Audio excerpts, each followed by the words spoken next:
Hey everyone! Welcome back to my channel. So, in today's video, mag-unbag tayo ng mga pagkain na pinamili ko sa Filipino stores. Lahat ito ay frozen, pinadala nila dito sa aking bahay. At i-reveal ko kung magkano yung nagasta ko dito sa lahat ng pagkain na to.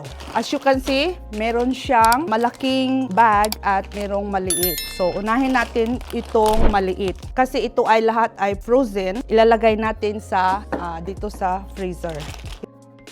So, ito ay calamansi juice. Itong juice na to ay pure calamansi juice talaga siya. Minsan nilalagay ko sa suka, ginagawa ko ding calamansi juice. In sachet na siya. Ito ay first time kong binili. Kikiam siya guys. First time ko siyang itry at first time ko siyang binili. Ito, palagi akong bumibili nito sa basya na naka-steam na siya. So, i-microwave mo na lang. Luto na siya. So, ito, first time ko din siyang binili, pero nakatikim na kami nito ng hupia. Ube siya, ube pastillas yung flavor niya. First time kong binili sa store na pinadala dito sa bahay ko talaga. Tender juicy hotdog. Bumibili ako dito sa malapit dito sa amin. Suman siya na ube. First time tong binili. Then nagbili ako ng frozen na kalamungga. Yan. First time ko siyang binili. Talagang nag-craving na ako nito guys. I-try natin to. As you can see, nandito tayo ngayon sa malaking bag. Meron kasi akong in-order na malalaking item. Tapos tigdadalawa yung iba. Oh my God, ang tagal ko itong hinintay, char. Ano siya guys? Frozen siya. Dinuguan! Meron akong dinuguan guys. Hopefully na ano siya, masarap siya. First time ko siyang binili. Oh my God, ang mahal nito guys. Isang ganito, $30. So, hopefully na worth it siya. Dinuguan and galing sa Goldilocks. Sana masarap siya guys. Sana worth it yung pera ko. Ito yung sinabi ko guys na suman ube cake. Ito ay suman kasaba cake. Talagang pareho talaga sila ng itsura. Ito yung suman ube cake at ito yung suman kasaba cake. O, dalawa pala yung binili kong ganito.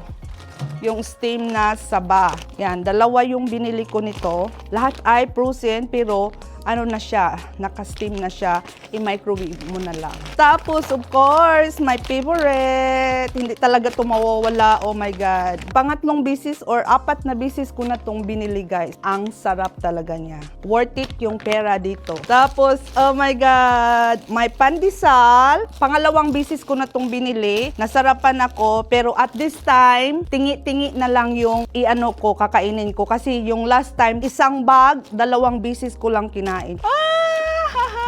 Ito guys, parang ganito, pero ano siya, ube siya na pandesal. Yan. First time ko siyang binili guys. So, sana worth it yung pera dito kasi ang mahal din ito. Ube cheese pandesal. So, pandesal siya. Pangatlo or apat ko nang binili. Tapos ito, first time ko. Tingnan natin kung worth it yung pera dito at tingnan natin kung masarap ba. And then, oh my God. First time kong binili guys. Pichi Pichi. Sana masarap siya. First time ko siyang binili. Pampanga's famous Pichi Pichi from Nathaniel's. Yan.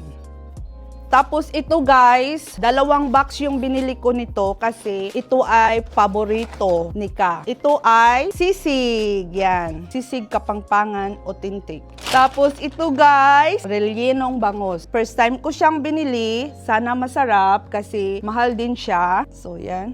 Ewan ko kung nakikita nyo. Yan.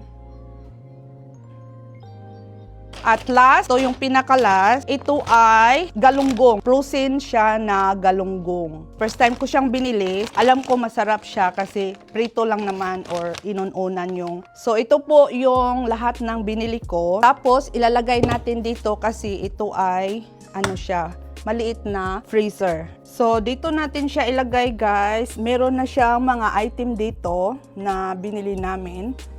So meron siyang ground beef or ground pork and pork belly. Tapos meron din siyang ito yung bulad. Tapos meron akong ito dalawa yung binili ko. Pero ito ay old item na binili ko. dati. So, dito natin ilagay yung mga pinamili ko. So, una, ito ay isda. Sagol-sagol na yan dyan, guys. Ito ay pandesal.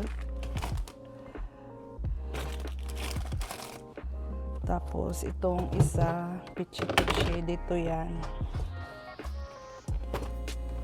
Ayan. Oh, ito pala yung isa. Saan ba yun? Ito, kasi mga ano siya, delicacy siya.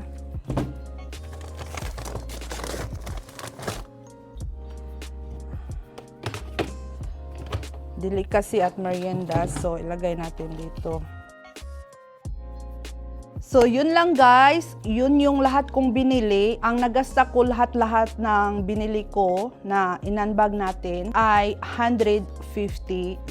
So, I think worth it naman siya sa mga pagkain na binili ko. Kasi alam ko yung iba masarap kasi binili ko na. Pero let's try yung iba kung masarap ba siya. Thank you for watching and see you in my next vlog. Bye-bye!